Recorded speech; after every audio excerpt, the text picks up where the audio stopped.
சந்தோஷமான விஷயம். ஏன்னா ஆக்சுவலாக இந்த மதகஜராஜன் டைட்டில் நாங்கள் வச்சது வந்து ஆக்சுவலாக வேற ஸ்கிரிப்ட் அது. ஓகே. ஆக்சுவலாக ஒரிஜினல் நாங்கள் ஆரம்பித்த படம் வேற, பட் அது கொஞ்சம் டஃப்பான ஸ்கிரிப்ட் அது. ஹீரோ வந்து 3 கேரக்டர் அப்படின்னு ஆரம்பித்தோம்.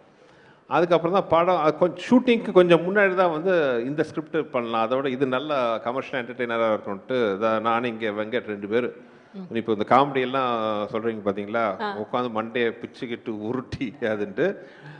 என்ன ஒரு நல்ல ஒரு இன்ட்ரெஸ்டிங்கான விஷயம் அபவுட் மதகஜராஜன்னா, இப்போ பிஸியான ஹீரோவாக இருக்கிற சந்தானம், அது இது என்ன சொல்கிறது, விண்டேஜ் சந்தானம் இருக்கார் பார்த்தீங்களா, யூமா ஒரு பேரலாம் படம் ஃபுல்லாக. அதுக்கு முன்னாடி வந்து சந்தானம் எங்கட வந்து கலகலப்பு பண்ணார் தீயா வேலை சென்குமார்.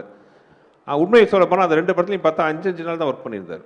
கலகலப்பில் ஒரு 5 days, தீயா வேலை சென்குமாரில் 6 days தான். நிஜமா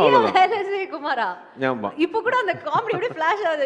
யுவன் சங்கர் ராஜா அப்படியே நான் கருப்பு ராஜாவா வேற. ஆமா, நாகூர் பிரியாணி உளுந்தூர்பேட்டை நாய்க்கு தான் கிடைக்கும் அது பாருங்க இப்போ வரைக்கும். ஆமா, பட் இந்த படத்துல பாத்தீங்கன்னா சந்தானம் த்ரோட்டா இருப்பாரு. த்ரோட்டா இஸ். அப்ப இதுக்கு அப்புறம் தான் அரண்மனை பண்ணீங்களா சார்? இதுக்கு